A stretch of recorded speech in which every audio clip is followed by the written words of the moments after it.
and welcome to another episode of The Practical Patriot. I am Marissa, and we are making our way through the Federalist Papers. Today, it is Federalist 28. It is entitled The Same Subject Continued. Here we go. That there may happen cases in which the national government may be under the necessity of resorting to force cannot be denied. Our own experience has corroborated the lessons taught by the examples of other nations that emergencies of this sort will sometimes exist in all societies, however constituted, that seditions and insurrections are unhappily maladies as inseparable from the body politic as tumors and eruptions from the natural body.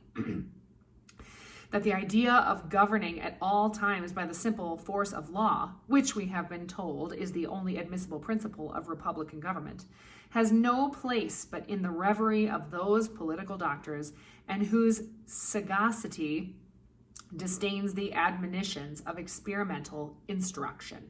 Okay, so I tried recording this before, and honestly, I'd never seen the word sagacity before, and so I had to Google it, and what a great word! I love it. Okay, so sagacity means quickness or acuteness of scent as it applied to animals. So that's a scientific one. And then the second definition is quickness or acuteness of discernment or penetration, readiness of apprehension, or the faculty of readily discerning and distinguishing ideas and separating truth from falsehood. Boy, isn't that a good word? Sagacity. I like it. So good. Okay. So, whose sagacity disdains the admonitions of experimental instruction. Should such emergencies at any time happen under the national government, there could be no remedy but force. The means to be employed must be proportioned to the extent of the mischief. If it should be a slight commotion in a small part of the state, the militia of the residue would be adequate to its suppression. And the natural presumption is that they would be ready to do their duty. An insurrection, whatever may be its immediate cause, eventually endangers all government. Regard to the public peace, if not to the rights of the Union, would engage the citizens to whom the contagion had not communicated itself to oppose the insurgents, and if the general government should be found in practice to conducive to the prosperity and felicity of the people, it were irrational to believe that they would be disinclined to its support. If, on the contrary, the insurrection should pervade a whole state or a principal part of it, the employment of a different kind of force might become unavoidable. It appears that Massachusetts found it necessary to raise troops for suppressing the disorders within that state. That Pennsylvania, from the mere apprehension of commotions among a part of her citizens, has thought proper to have recourse in the same measure. Suppose the state of New York had been inclined to reestablish her lost jurisdiction over the inhabitants of Vermont.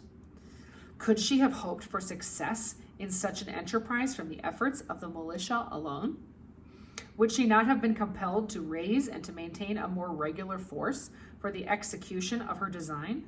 If it must then be admitted that the necessity of recurring to a force different from the militia in cases of extraordinary nature is applicable to the state governments themselves, why should the possibility that the national government might be under a like necessity in similar extremities be made an objection to its existence? It is not surprising that men who declare an attachment to the Union in the abstract should urge as an objection to the proposed Constitution what applies with tenfold weight to the plan for which they contend, and what, as far as it has any foundation in truth, is an inevitable consequence of civil society upon an enlarged scale. Who would not prefer that possibility to the unceasing agitations and frequent revolutions which are the continual scourges of petty republics? Let us pursue this examination in another light. Suppose, in lieu of one general system, 2 or 3 or even 4 confederacies were to be formed. Would not the same difficulty oppose itself to the operation of either of these confederacies? Would not each of them be exposed to the same casualties, and when these happen, to be obliged to have recourse to the same expedients for upholding its authority, which are objected to a government for all the states? Would the militia, on this supposition, be more ready or able to support the federal authority than in the case of a general union? All candid and intelligent men must, upon due consideration, acknowledge that the principle of the objection is equally applicable to either of the two cases, and that whether we have one government for all the states or different governments for different parcels of them, or as many unconnected governments as there are states, there might be sometimes a necessity to make use of a force constituted differently from the militia, to preserve the peace of the community and to maintain the just authority of the laws against those violent invasions of them, which amount to insurrections and rebellions. Independent of all other reasonings upon the subject is a full answer to those who require a more peremptory provision against military establishments in time of peace, to say that the whole power of the proposed government is to be in the hands of the representatives of the people. This is the essential, and after all, the only efficacious security for the rights and privileges of the people, which is attainable in a civil society. If the representatives of the people betray their constituents, then there is no resource left but in the exertion of that original right of self-defense, which is paramount to all positive forms of government, and which, against the usurpation of national rulers, may be exerted with an infinitely better prospect of success than against those of the rulers of an individual state. In a single state, if the persons entrusted with supreme power become usurpers, the distant parcels, subdivisions, or districts of which it consists, having no distinct government in each, can take no regular measures for defense. The citizens must rush tumultuously to arms, without concert, without system, without resource, except in their courage and despair. The usurpers, clothed with the forms of legal authority, can too often crush the opposition in embryo. The smaller the extent of territory, the more difficult it will be for the people to form a regular or systematic plan of opposition, and the more easy it will be to defeat their early efforts.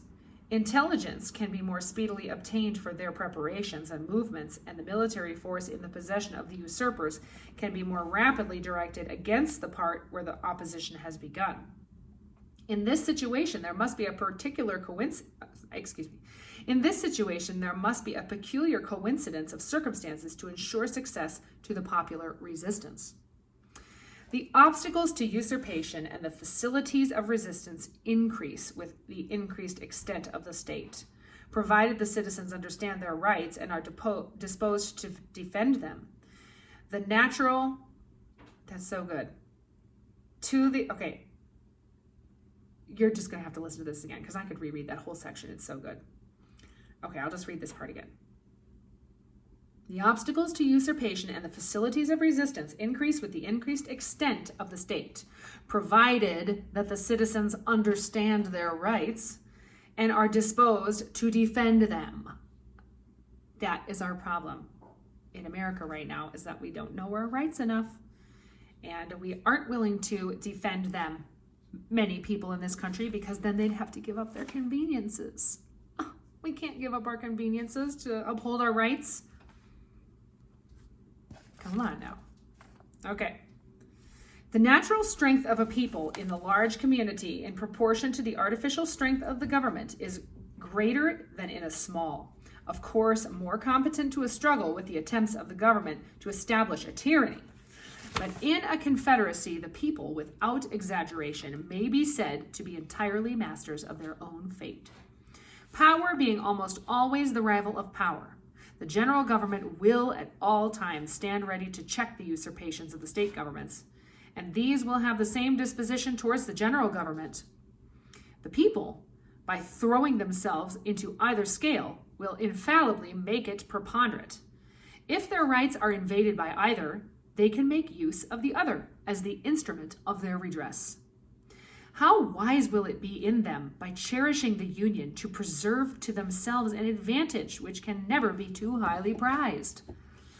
It may safely be received as an axiom in our political system that the state governments will, in all possible contingencies, afford complete security against invasions of the public liberty by the national authority. Projects of usurpation cannot be masked under pretenses so likely to escape the penetration of select bodies of men as of the people at large. The legislatures will have better means of information, and they can discover the danger at a distance, and possessing all the organs of civil power and the confidence of the people, they can at once adopt a regular plan of opposition in which they can combine all the resources of the community. They can readily communicate with each other in the different states and unite their common forces for the protection of their common liberty. The great extent of the country is further security. We have already experienced its utility against the attacks of a foreign country. Okay, excuse me, my child is up here. Don't bump the table, please. Okay, because it bumps the camera. I'm almost done. It would have, okay, where was I? They can readily communicate with each other. Okay, the great extent of the country is a further security. We have already experienced its utility against the attacks of a foreign enemy, and it would have precisely the same effect against the enterprises of an, it would have precisely the same effect against the enterprises of ambitious rulers in the national councils. If the federal army should be able to quell the resistance of one state, the distant states would have it in their power to make head with fresh forces. The advantages obtained in one place must be abandoned to subdue the opposition in others, and the moment the part which had been reduced to submission was left to itself, its efforts would be renewed and its resistance revived. We should recollect that the extent of the military force must at all events be regulated by the resources of the country. For a long time to come, it will not be possible to maintain a large army. And as the means of doing this increase, the population and natural strength of the community will proportionately increase. When will the time arrive that the federal government can raise and maintain an army capable of erecting a despotism over the great body of the people of an immense empire who are in a situation through the medium of their state governments to take measures for their own defense with all the celerity, regularity, and system of independent nations? The apprehension may be considered as a disease for which there can be found no cure in the resources of argument and reasoning. December 26th, 1787, Alexander Hamilton. Dang, that was good.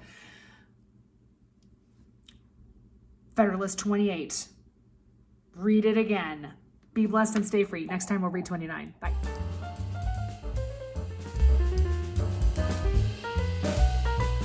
Thanks for watching The Practical Patriot.